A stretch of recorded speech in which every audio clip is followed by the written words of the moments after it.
नमस्कार, BDV news के इस बुलेटिन में आपके साथ मैं हूं स्वाति। शहर से जुड़ी खबरों को देखेंगे विस्तार से, लेकिन सबसे पहले नजर डालते हैं हेडलाइंस पर। 10वीं और 12वीं बोर्ड की परीक्षा में असफल छात्र पुनः दे पाएंगे परीक्षा। राज्य शिक्षा केंद्र के निर्देश पर 20 मई से रुक जाना नहीं अभियान के तहत पुनः परीक्षा का आयोजन। जबलपुर पुलिस ने खोजे 23 लाख रुपए कीमत के 161 गुमे हुए मोबाइल। पुलिस अधीक्षक ने मोबाइल धारकों को लौटाए मोबाइल मिलते ही लोगों के चेहरे खुशी से खिले।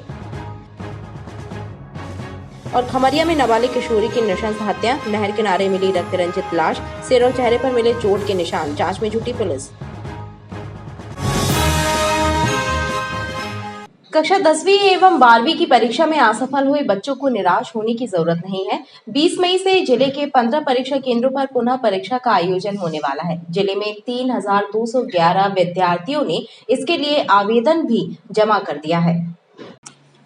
राज्य शिक्षा केंद्र के निर्देश पर 20 मई को परीक्षा रुक जाना नहीं आयोजित होगी, जिसमें कक्षा 10वीं एवं 12वीं बोर्ड में असफल हुए बच्चे पुनः पूरी परीक्षा दे पाएंगे। इसके लिए जबलपुर जिले में 15 परीक्षा केंद्र बनाए गए हैं, जिनमें करीब 3211 विद्यार्थी पुनः परीक्षा देंगे।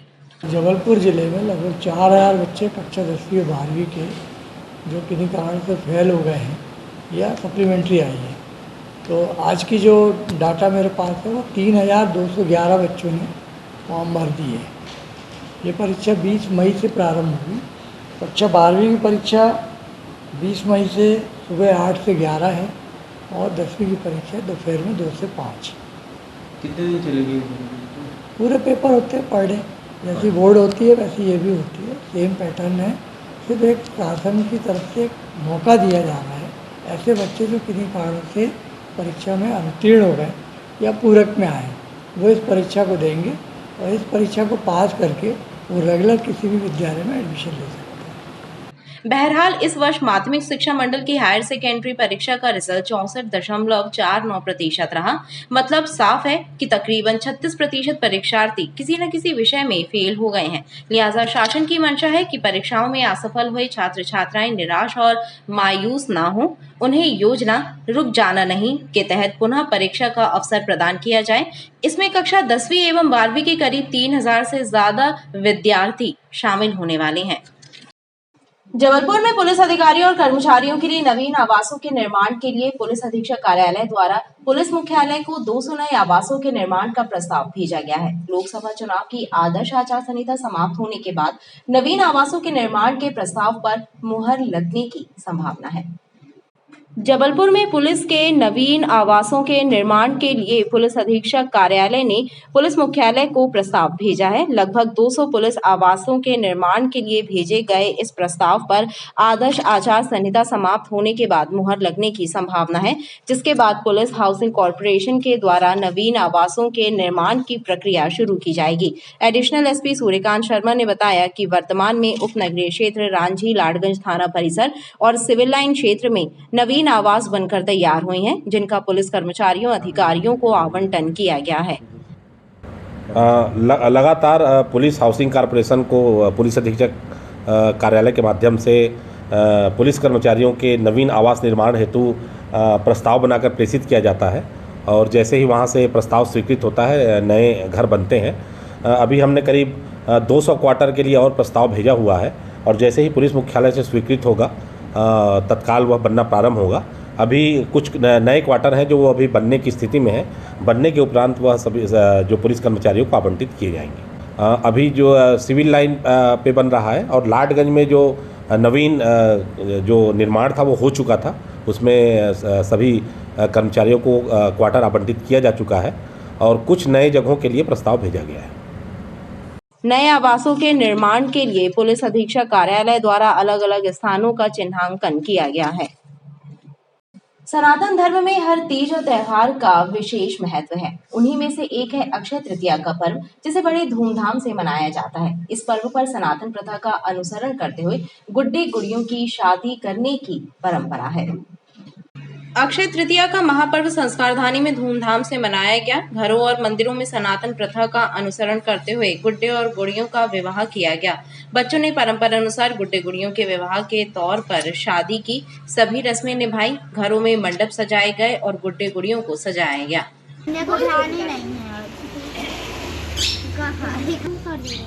उसे उसे फोन खिसका रखी सर क्या नहीं इधर हाँ इधर ही बैठ आज अक्ति है। अभी हम लोग दोपहर को अभी हल्दी की है, दोपहर को भी वो करेंगे मायना और शाम टाइम बारात करेंगे शादी गुड्डा-गुड्डियों की। उनको लहंगा पहनाया है, उनको चुन्नी उड़ाया है, फिर उनको ऊपर से पूरा सजाया है। लगती है हमने गुड्डा गुड़ियों को अच्छे से सजाया है। आज अभी उनकी हल्दी हो रही है, फिर दोपहर में उनकी माइन होगी और रात को उनकी बारात आएगी। कौन सा त्योहार है? आज अक्षय तिथि है, ये अक्षय तिथि है आज, और हम लोग गुड्डा गुड़ियों को अच्छे से सजाकर उनकी हल्दी करते हैं, शादी करते हैं। अक्षय तृतीया का मुहूर्त शादी विवाह के लिए भी बहुत शुभ माना जाता है। पुलिस कंट्रोल रूम में पुलिस अधीक्षक आदित्य प्रताप सिंह ने लोगों को उनके गुमे हुए मोबाइल वापस लौटाए। साइबर सेल की मदद से पुलिस ने 161 मोबाइल ढूंढे थे, जिनकी कीमत 23 लाख रुपए से ज्यादा है। पुलिस कंट्रोल रूम में गुरुवार को एसपी आदित्य प्रताप सिंह ने लोगों को उनके गुमे हुए मोबाइल वापस लौटाए। साइबर सेल की मदद से इन मोबाइलों को पुलिस ने ढूंढ निकाला था। मोबाइल धारकों को जब उनके मोबाइल वापस मिले तो उनकी खुशी का ठिकाना न था। एसपी आदित्य प्रताप सिंह ने बताया कि साइबर सेल की मदद से पुलिस ने 161 गुमे हुए मोबाइल ढूंढ निकालने में सफलता हासिल की। इन मोबाइलों की कीमत 23 लाख रुपए से ज्यादा है। इसके पूर्व भी पुलिस ने वर्ष 2024 में ही 31 लाख रुपए कीमत के 151 मोबाइल ढूंढे थे, जिन्हें वापस लौटाया जा चुका है। आज करीब 161 गुम मोबाइल जो उनके धारक हैं उनको लौटाए गए हैं। जो ये 161 मोबाइल फ़ोन्स हैं, इनकी कीमत करीब 23 लाख 28 हज़ार रुपये है। और पूर्व में भी वर्ष 2024 के करीब 151 मोबाइल जिनकी कीमत 21 लाख 17 हज़ार रुपये लौटाए जा चुके हैं। हमारी जो साइबर की जो टीम है उसने लगातार अच्छा काम किया है, और हमारे सभी ऑफिसर्स, एडिशनल एसपीज, सभी जो अधिकारी साइबर से और पुलिसिंग से जुड़े हैं, सभी लोगों ने करीब पिछले इस वर्ष में 34 लाख 47 हज़ार की जो राशि है वो साइबर फ्रॉड में जो पैसा गया था उसको कोऑर्डिनेशन करके उन्हें जो उनके कंप्लेनेंट्स हैं उनको लौटाया गया है। हमारी जो टीम है वो लगातार जो नेशनल साइबर पोर्टल है 1930 नंबर है उस पर उनसे कोऑर्डिनेशन करती है, और लगातार यदि कोई भी साइबर फ्रॉड की घटना होती है तो उसको रिपोर्ट करके पैसा लौटाने का प्रयास करती है। मेरा सभी सिटीजन से आग्रह है कि यदि कोई भी साइबर फ्रॉड का सबसे जो बड़ा सल्यूशन है वो ये है कि हम अवेयर रहें, और दूसरा यदि हमारे साथ साइबर फ्रॉड होता है तो तुरंत जो है वो साइबर सेल को सूचना दें ताकि पुलिस जल्दी से जल्दी आपकी मदद कर सके। हालांकि कुछ ऐसे मोबाइल धारक जिन्हें उनके मोबाइल वापस मिले, उन्होंने चर्चा करते हुए बताया कि उनके मोबाइल अज्ञात बाइक सवारों ने छीन लिए थे, लेकिन अब जब उन्हें मोबाइल वापस मिले हैं तो वह खुश हैं। बहुत अच्छा लग रहा है मेरे को। मेरा मोबाइल गुम गया। मेरा मोबाइल सिविक सेंटर से मेरे हाथ से किसी ने छीन के ले गया था। 2 लड़के थे बाइक में, उन्होंने हाथ से छीन के ले जा लिया था, और उनकी गाड़ी में नंबर प्लेट भी नहीं था। फिर मैंने CIR में कंप्लेन की, उन्होंने पुलिस थाने आने बोला तो यहाँ कंप्लेन किया। बस फिर उन्होंने बोला कि जब फ़ोन मिल जाएगा तो आपको फ़ोन लगा दिया। मेरा Oppo A57 का फ़ोन है, और मेरा नया ही फ़ोन था, 1 साल भी नहीं हुआ था मुझे फ़ोन लिए, नया ही फ़ोन था और चोरी हो गया। मेरे को मिल गया, मुझे बहुत अच्छा लगा। साइबर सेल का मैं धन्यवाद करना चाहती हूँ। पुलिस अधीक्षक ने बताया कि मोबाइल गुमने की शिकायत तत्काल संबंधित पुलिस थाने में दर्ज कराएं और उस शिकायत की फोटोकॉपी और मोबाइल का बिल साइबर सेल में जमा कराएं ताकि मोबाइलों को ढूंढा जा सके। वार्ड क्रमांक 72 रेंगवा में नगर निगम द्वारा स्वच्छता अभियान चलाया गया। इस दौरान क्षेत्रीय जनों के साथ मिलकर श्रमदान, पौधारोपण और जागरूकता रैली निकाली गई, जिसमें बड़ी संख्या में लोग शामिल रहे। पक्षियों की सुरक्षा के लिए पेड़ों पर घोंसले और सकोरे भी बांधे गए। नगर निगम मुख्यालय एवं जोन कार्यालय के कर्मचारियों और समाज सेवियों ने मिलकर वार्ड क्रमांक 72 रेंगवा में स्वच्छता अभियान चलाया, जिसमें नुक्कड़ नाटक, जागरूकता रैली के साथ पौधारोपण और श्रमदान किया गया। लोगों ने बताया कि कचरा न फैलाएं, पॉलीथीन का उपयोग न करें एवं घरों के आसपास सफाई रखें ताकि संक्रामक बीमारियां न फैलें। सभी को अपना अपना धर्म मानने की आजादी है। उसी तरह इन्हीं सभी धर्मों में एक धर्म और है, वो धर्म है स्वच्छता का धर्म, और उस धर्म को अपनाना हर किसी को अपनाना चाहिए उस धर्म को, क्योंकि स्वच्छता हमारा धर्म है। स्वच्छता हमारा धर्म है। जिन लोगों ने यहाँ पर आकर एक नुक्कड़ नाटक की प्रस्तुति दी है, गांव वालों को स्वच्छता के बारे में जागरूक किया है। कचरे गाड़ी में ही उनको कचरा डालना है, पॉलीथीन का यूज़ नहीं करना है, ये सारी चीज़ों से उनको वाकिफ़ कराया गया है और सभी लोगों ने अपना पार्टिसिपेशन भी दिया है। आपने देखा होगा यहाँ पर जो हमने चौपाल लगाई थी उसमें लोगों से जब बात करी तो समस्याएं बहुत ही कम बताई गई हैं और उनका पार्टिसिपेशन बहुत ज़्यादा हमको मिला है। जो छोटी मोटी उनकी समस्याएं हैं उनको हमने नोट कर लिया, उनका निराकरण भी हम समय सीमा में कर देंगे। लोगों के इस पार्टिसिपेशन से हम लोगों को यहाँ पर बहुत खुशी हुई क्योंकि हमारी जो मेहनत है वो सफल हुई। आप यहाँ पर देख सकते हैं कि पुराने सामान को यूज़ करके इस जगह को पहले यहाँ पर सिर्फ कचरा फेंका जाता था, ये एक गार्बेज वल्नरेबल पॉइंट था। अब इसको हमने ब्यूटीफाई करके एक इतना सुंदर स्थान बना दिया है कि अगर शाम को यहाँ के बुजुर्ग लोग या बच्चे यहाँ पर आके खेलना चाहें या यहाँ पर बैठकर बातें करना चाहें तो यहाँ पर आके आराम से बैठ सकते हैं। चिड़ियों के लिए हमने यहाँ पर पानी पीने की व्यवस्था कराई है। गाय और जो कुत्ते हैं जो लावारिस घूमते रहते हैं उनके पानी पीने के लिए भी हमने यहाँ पे हौदी की व्यवस्था करी है। इस दौरान पक्षियों की सुरक्षा के लिए पेड़ों पर घोंसले और पानी के सपोरे भी बांधे गए। वार्ड क्रमांक 72 रेगवा में स्वच्छता अभियान प्रारंभ कराया गया। इस स्वच्छता अभियान में एक हम लोगों ने नई थीम की गई है कि पक्षियों की कैसे सुरक्षा करें। तो पक्षियों के लिए एक घर बनाया है जिसमें पक्षी आके रह सकते हैं। उसके लिए पानी के लिए बनाया है तो पानी भी पी सकते हैं। कुछ घोंसले भी रखे हैं कि उनको आराम करना तो आराम भी कर सकते हैं। ये एक थीम हमने दी हुई है। स्वच्छता अभियान के तहत लगाई गई चौपाल में लोगों की शिकायतें भी सुनी गई और उन्हें स्वच्छता का संकल्प भी दिलाया गया। भगवान विष्णु के छठवें अवतार भगवान परशुराम के प्रकाटोत्सव के शुभ अवसर पर शहर में विभिन्न कार्यक्रमों का क्रम जारी है। इसी कड़ी में मानस मंदिर शक्तिनगर गुप्तेश्वर से भव्य शौर्य यात्रा निकाली गई। भगवान विष्णु के छठवें अवतार भगवान परशुराम के प्रकाटोत्सव के अवसर पर संस्कारधानी में विभिन्न कार्यक्रमों का सिलसिला जारी है। इसी कड़ी में मानस मंदिर शक्तिनगर गुप्तेश्वर से विप्र बंधुओं ने भव्य शौर्य यात्रा निकाली। प्रभात फेरी के रूप में निकाली गई शौर्य यात्रा में शामिल श्रद्धालु धर्म ध्वज धारण कर इस यात्रा में शामिल हुए और भगवान परशुराम के जय घोष लगाए।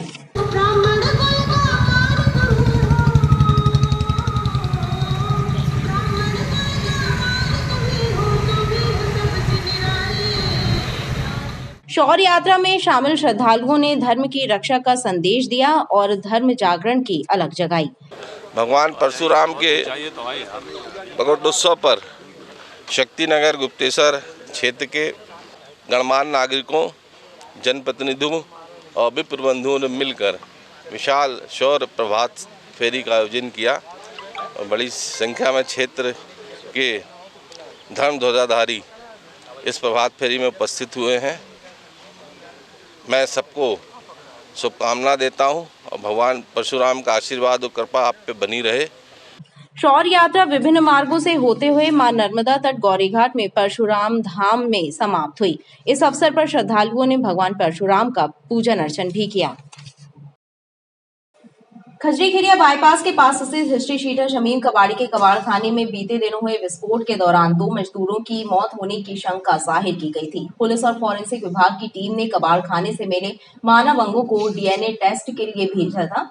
टेस्ट रिपोर्ट में मानव अंग आनंद नगर निवासी खलील का होने की पुष्टि हुई है, जबकि दूसरे श्रमिक का सैंपल मैच न होने पर पुलिस ने उसकी गुमशुदगी दर्ज की है। पुलिस अधीक्षक आदित्य प्रताप सिंह ने बताया कि अब भी पुलिस की टीम एक घटना स्थल की जांच कर रही है। कबाड़ खाने में लगे सीसीटीवी कैमरों को भी खंगाला जा रहा है। पुलिस को अगर जांच में कोई और मानव अंग या अवशेष मिलते हैं तो इन मानव अंगों और अवशेषों को दोबारा जांच के लिए भेजा जाएगा।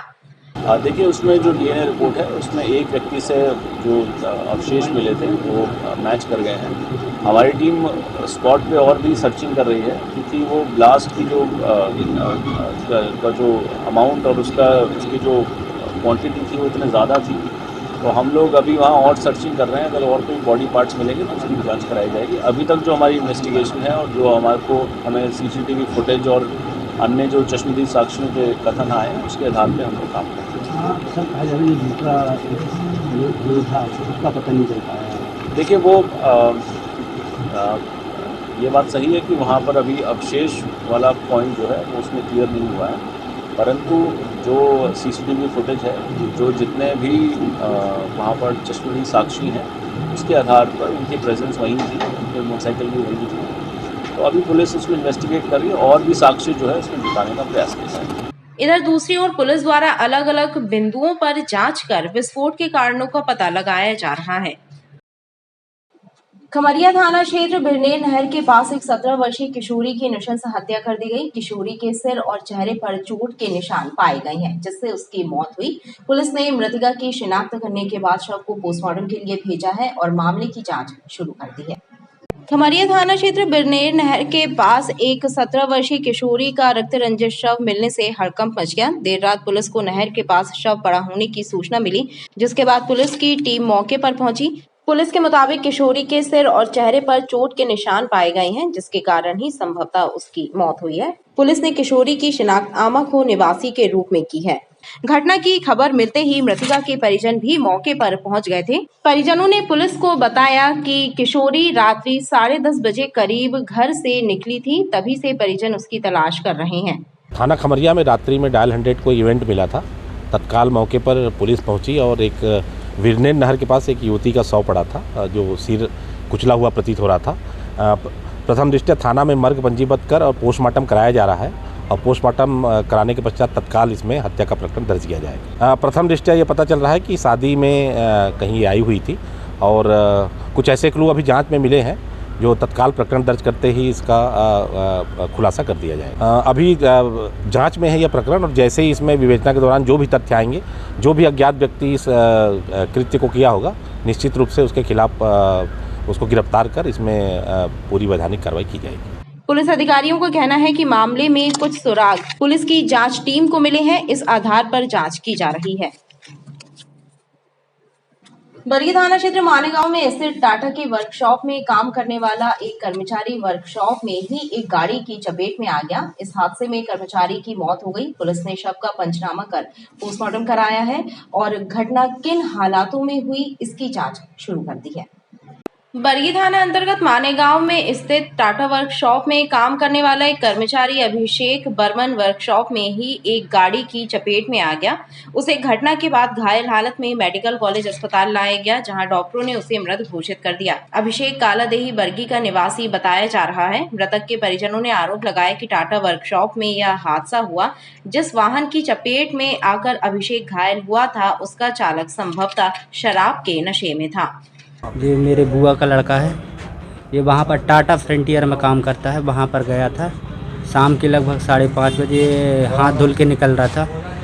तो वहाँ से जो कंपनी की गाड़ी है, जो ड्राइवर है वो शराब पिया हुआ था और उसने गाड़ी उसमें जाके दुर्घटनाग्रस्त कर दिया। तो उनकी स्पॉट में ही शायद डेथ हो गई। अभिषेक बर्मन।